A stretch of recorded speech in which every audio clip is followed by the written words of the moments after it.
Bonjour chers parents. Nous savons que beaucoup d'entre vous se posent des questions sur la manière de soutenir efficacement leur enfant pendant la période des leçons.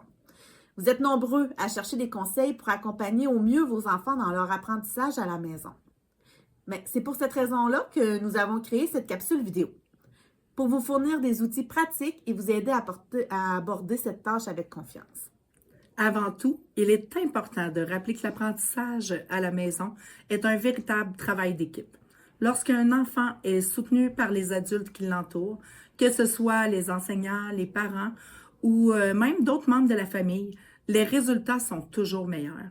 En effet, lorsque tout le monde intervient dans le même sens, les enfants se sentent plus motivés et plus sécurisés dans leurs apprentissages. Nous vous encourageons à visionner cette vidéo avec votre enfant, car cela peut être un excellent moyen de renforcer les messages que nous transmettons et d'encourager votre enfant à s'investir pleinement dans ses devoirs. En discutant ensemble des conseils partagés, vous pourrez aussi ajuster ce qui fonctionne le mieux pour lui. Enfin, sachez que vous n'êtes pas seul dans cette démarche. Nous sommes tous là pour soutenir vos enfants dans leur parcours scolaire. En travaillant ensemble, dans un esprit de collaboration et de bienveillance, nous pouvons aider chaque enfant à se développer et à réussir. Merci de votre attention et nous vous souhaitons de beaux moments d'apprentissage en famille.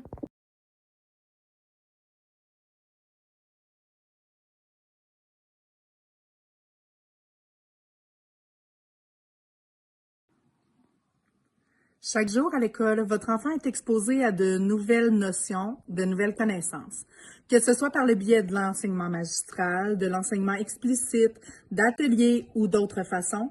L'élève doit être exposé plusieurs fois à la même notion avant d'acquérir la connaissance. Plus un enfant est exposé à une nouvelle idée, une nouvelle compétence, plus il a de chances de l'apprendre. En rencontrant souvent la même notion, il peut mieux la comprendre et l'intégrer dans son esprit. C'est à partir de ce moment-là que le cerveau produit de la myéline la nuit pour venir renforcer les axones des neurones qui se sont connectés durant la journée. Avec les petits, on parle de s'entraîner pour muscler notre cerveau et d'envoyer les nouvelles connaissances dans le coffre au trésor des connaissances pour pouvoir ensuite les réutiliser chaque fois qu'on en a besoin.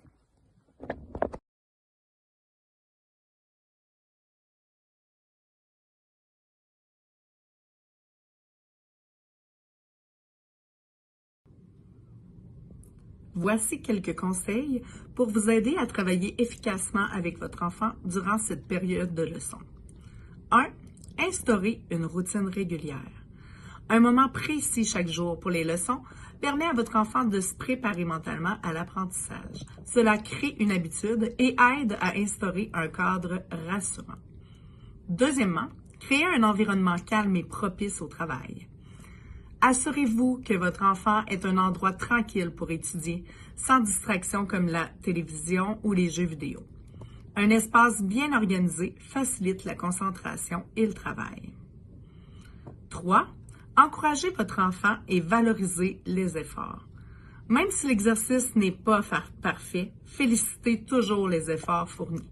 L'encouragement est essentiel pour la motivation de l'enfant.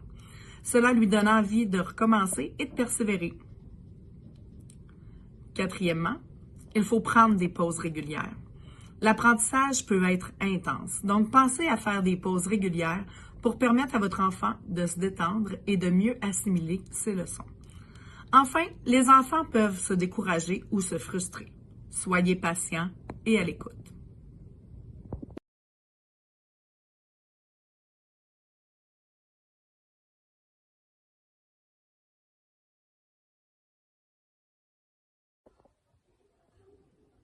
Vocabulaire ou orthographe. Deux mots qui peuvent nous sembler similaires, mais qui ne désignent pas la même chose. Le vocabulaire, ce sont les mots que l'enfant peut utiliser lorsqu'il s'exprime à l'oral ou à l'écrit. L'orthographe, c'est vraiment spécifique à l'écrit.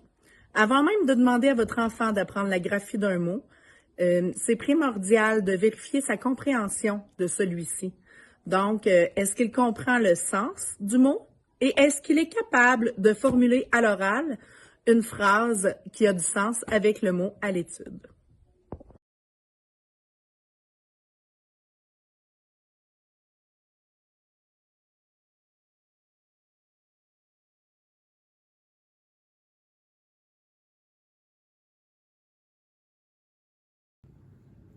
Allô? Bon, ben, Logan, aujourd'hui, on va travailler nos mots d'orthographe. Comment les écrire? D'accord? La première étape que qu'on va faire ensemble, c'est que là, on va devoir apprendre le mot 12. OK? Première chose que je veux que tu me dises, il y a combien de syllabes dans le mot 12? Deux. Il y en a 2. Peux-tu les nommer? 12. OK. Bon, c'est vrai qu'on peut dire 12. D'accord? Mais étant donné que le E, je ne l'entends pas, ben, je vais dire 12. Fait qu'il y a combien de syllabes? 12. Alors, combien? Une syllabe. Donc, ici, on a notre matériel, hein, qui est Madame Mo, qui est la chenille que chaque bedon représente une syllabe. Tu te rappelles? Ou tu vas venir écrire le mot 12 s'il y a juste une syllabe dans le mot, dans la première. Excellent. Tu vois, là, je ne veux même pas que tu l'écrives. Ce que je veux que tu fasses, c'est que tu me dises les bébés que tu entends. Tu vois, ça ici, ça va être mes petits bébés de Madame Mo. C'est les lettres et les sons qu'on entend. Dans le mot 12, qu'est-ce qu'on entend au début? D. Ensuite, Ou. ou. Z. Exactement. Donc, ce qu'on veut, c'est que tu le dises au son. D, ou, z. Bravo! Maintenant, on va venir les écrire. Hein? Donc là, je peux utiliser encore une fois mes bébés, si je veux. Sinon, je peux venir les écrire aussi dans mon bedon qui est ici. Donc, qu'est-ce qu'on entendait déjà en premier? D.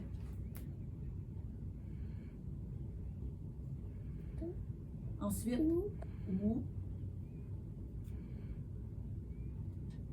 Et finalement, z. Et là, j'ajoute un E muet. Pourquoi tu as ajouté un E? Sinon, le salive va pas faire Z. Sinon, je n'entendrai pas le Z. Hein? Donc, oui, je dois ajouter un E même si je ne l'entends pas. Sinon, ça ferait doux. Oui, je n'entendrai pas le mot Z. Bravo! Super! On va en faire un autre. Donne-moi ton crayon. Parfait. Alors, maintenant, on va faire le mot... non, je vais dire froid. Le mot froid.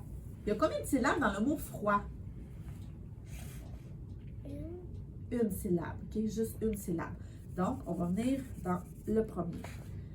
On fait la même affaire, OK? On va aller faire le bruit de chaque bébé que tu entends dans froid. Ouah. OK? Ouah. Qu'est-ce que ça fait? OK. Est-ce qu'on recommence? Qu'est-ce qu'on entend au début? Ensuite. Ouais, bravo! Hein? On recommence. Vas-y. Qu'est-ce qu'on entend dans froid? Ouais. Super. Maintenant, on va te rendre à l'écrire. Allons-y. Moi, je suis habituée de faire des lettres attachées. Des lettres attachées. Ben, tu peux écrire en lettres attachées, là. Ou. Oh, c'est pas grave. Qu'est-ce qu'on entendait au début? Ensuite. Et qu'est-ce qu'on entend après? Ouah. Moi, j'ai une question pour toi. Si tu te souviens pas comment il s'écrit le son ouah, qu'est-ce qu'on peut faire? Je sais pas. Tu sais pas? Il n'y a pas un outil qui peut t'aider dans ton cahier? Ah, ça, là. Ah, c'est la fiche de Raconte-moi les sons. OK? Donc, ça se peut que tu ne l'aies pas vu, le son ouah, encore. Mais là, en deuxième année, je sais que tu l'as déjà vu. OK? Il est où le son ouah sur ta fiche? Alors, regarde-moi. Tu regardes comme ça, c'est beau. Là. Hein, c'est les lettres O-I. Hein, le O-I, ça fait ouah. Mais bravo. Donc, tu l'avais. Froid. Tu as raison, il y a une lettre muette à la fin de froid. Là, toi, tu as mis un S. Pourquoi? Parce que sinon, ça fait froid.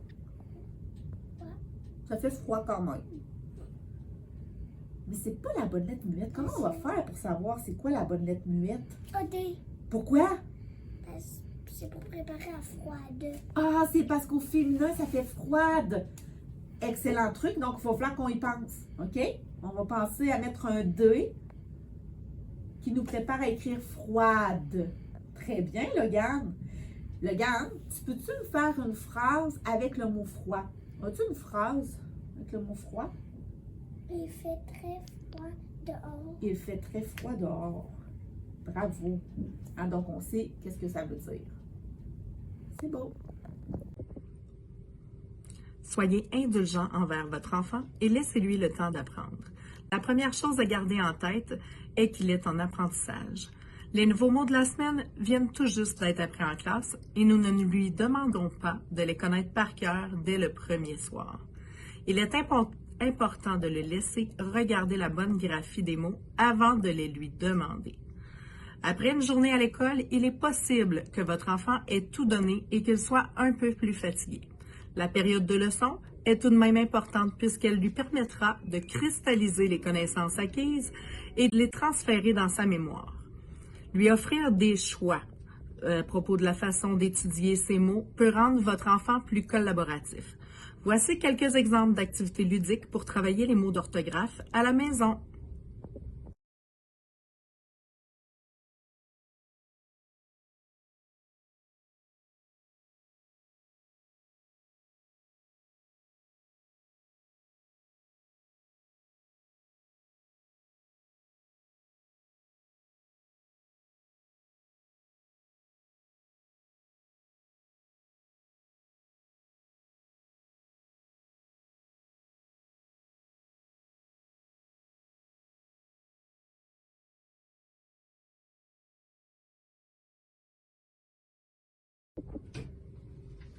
Un jeu éducatif peut toujours motiver votre enfant à étudier ses mots d'orthographe.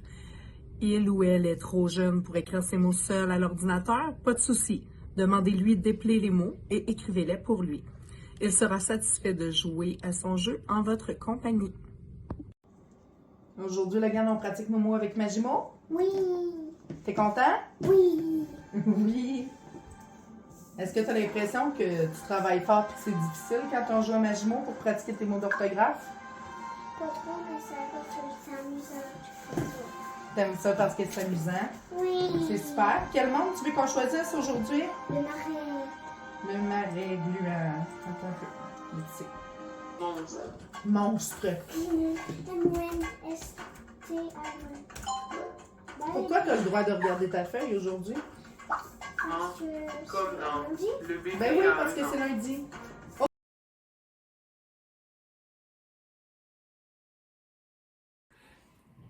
Alors maintenant, pour ce qui est de la lecture, il y a deux choses qui sont importantes pour lors de la lecture de petits livres ou encore la lecture de syllabes. La première, c'est l'identification des mots. Votre enfant, il doit être capable de décoder, de lire les mots en utilisant les stratégies apprises. C'est la première chose. Par la suite, votre enfant, il doit être capable de comprendre ce qu'il lit.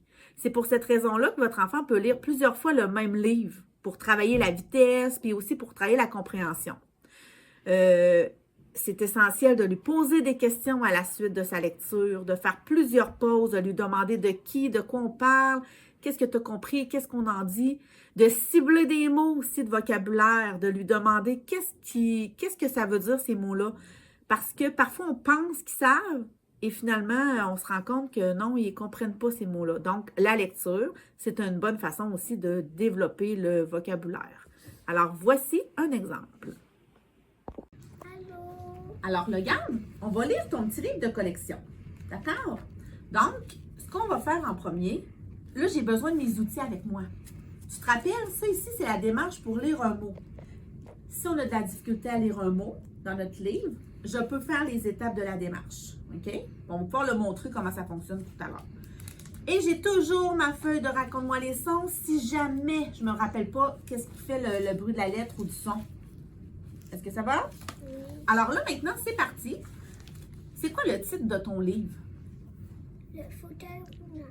Le fauteuil roulant. N'oublie pas de mettre ton doigt sous les mots pour bien connaître les mots. On va regarder aussi les images. Hein? Donc, on regarde les images. On se demande de quoi ça va parler. Qu'est-ce qu'on voit? D'accord? Là, nous, on va sauter vite à la prochaine étape, mais habituellement, on va prendre le temps de regarder les images pour commencer.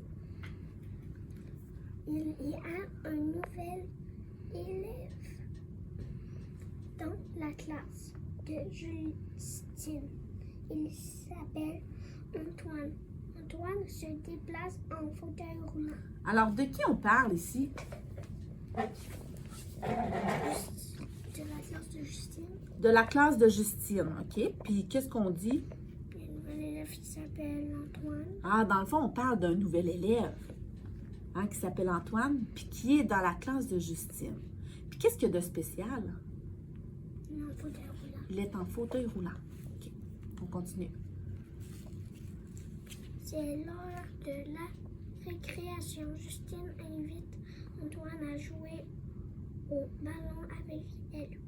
Et Coralie, Antoine refuse aussitôt. Je ne peux pas jouer au ballon avec mon fauteuil.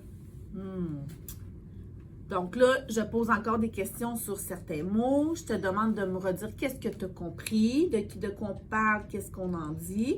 Je peux te demander, bon, mais qu'est-ce qu'il pourrait faire? Hein? On peut poser des questions comme ça. D'Antoine.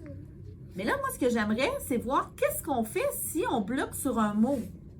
Là, toi, là, tu connais les mots, là. D'accord? Alors, si on bloquait sur un mot, ce qu'on peut faire, c'est que là, j'aurais pu cacher juste les autres lettres puis juste te montrer la première lettre. Ça commence par quoi? F. Ça fait quoi comme bruit? Vraiment important de faire le bruit de nos lettres. Ensuite, ici, c'est... O. Ça, A. U. ça fait quoi ensemble? O. Ça fait quoi en O? Faux. Faux. Ensuite, ici. T. Et là, ici, j'ai un son. Mais ça se peut que tu ne le connaisses pas, ce son-là. Oui. E-U-I-L, ça fait œil. Donc, je pourrais lui dire s'il ne le connaît pas. Donc, ça ferait faux. T. Fauteuil. Très bien. Ça va? Autre chose qu'on peut faire, c'est supposons que j'ai un mot que j'arrive pas à lire. OK, par exemple, je vais prendre celui-là. Je peux ici venir l'écrire sur une feuille. OK? Là, je veux pas que tu le lises tout de suite. Hein? Tu vas voir comme ça. Et là, avec ma démarche en lecture, je vais suivre les étapes. Qu'est-ce qu'on fait à l'étape 1, Logan? Écoutez. En fait, ça, c'est mon mot exemple. Mettre des points sous des lettres. Des Des voyelles. voyelles, oui. On met des points sous les voyelles. Est-ce qu'il y a des voyelles dans ce mot-là? Oui, il y en a 4, 5. OK, il y a le I, le A, le O. OK. Ensuite, je vais venir voir. Prochaine étape. Est-ce qu'il y a des colleuses amoureuses, des sons dans ce mot-là? Je peux utiliser aussi ma fiche de raconte-moi les sons hein, si jamais je m'en rappelle pas. Ion. Oui, il y a le ion. Oui. Tu peux l'encercler. Oui. Oui, même le I. On peut écrire, on peut encercler le ion. Et j'aurais pu aussi l'encercler pour toi puis te dire, hey, ça ici, ça fait ion. OK? Un. Il y a le 1. Parfait. Si je ne m'en rappelle pas, ben, je peux aller voir sur la fiche de raconte-moi les sons. Je peux même venir encercler le son pour toi. Puis ensuite te dire, ben, IN, il est où IN? Tu le trouves, puis en te rappelant de l'histoire, tu peux savoir qu'est-ce qu'il veut dire. Ben, c'est quoi qu'il fait comme bruit. Ouais. Mais sinon, je peux te le dire aussi. Qu'est-ce qu'il Alors, fait. je n'aurais pas le droit d'un livre de collection faire ça. Non, mais c'est pour ça qu'on peut l'écrire à côté. D'accord? Parce que tu as raison. Hein? Je ne peux pas écrire dans mon livre de collection. Mais je peux mettre une feuille par-dessus. Je peux écrire le mot à côté si c'est vraiment trop difficile. Ici, il y a des colleuses amoureuses. Troisième étape. C'est quoi les colleuses? C'est pas des colleuses amoureuses, mais des lettres capricieuses. C'est quoi ça, des lettres capricieuses? Et on le sait qui fait K. Comme K. Puis il peut faire un autre bruit. Hein? C'est nos 3 lettres qui peuvent faire 2 bruits. Hein? Le C qui fait S ou K, K, K. Le G qui fait G, G. Ou. Qu'est-ce que peut faire le G aussi? J. Regarde l'image ici. J. La lettre S, qu'est-ce qu'elle peut faire comme bruit? Z. Ou. S. Très bien. C'est beau. Est-ce que j'en ai ici des lettres capricieuses? Ben, en fait, j'ai la lettre T. OK? Ici, tu as raison, ça fait comme le sion. D'accord? Mais c'est pas une lettre capricieuse. Est-ce que j'ai un C? Non. Est-ce que j'ai un G? Non. Est-ce que j'ai un S? Bon, alors là, on peut continuer. Qu'est-ce qu'on fait à la prochaine étape? On fait nos syllabes. Alors, vas-y. Un. Vi. Vi. Ta. Alors, on fait invitation. 1, 3, Alors, c'est quoi le mot? invitation. Invitation. Très bien. Parfait. Allô? Alors, le GAN, là, ce qu'on va faire, c'est qu'on va montrer comment on utilise la démarche en lecture pour lire un mot qui nous embête. OK? Un mot qu'on n'arrive pas à lire. Ok. Donc, ici, j'ai le mot. Qu'est-ce qu'on doit faire en premier? Mettre des points en dessous des voyelles, puis mettre une ligne en dessous de lettres muettes. La lettre muette, c'est vrai. OK? Bon. Alors là, est-ce que j'ai des voyelles dans ce mot-là? Oui. Bon. Alors, allons-y. Peux-tu me dire? Accent aigu, accent aigu encore. Oui. U,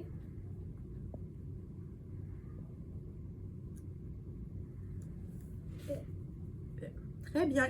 Parfait. j'ai l'impression qu'elle est muette. Ben, on va attendre. Parfait.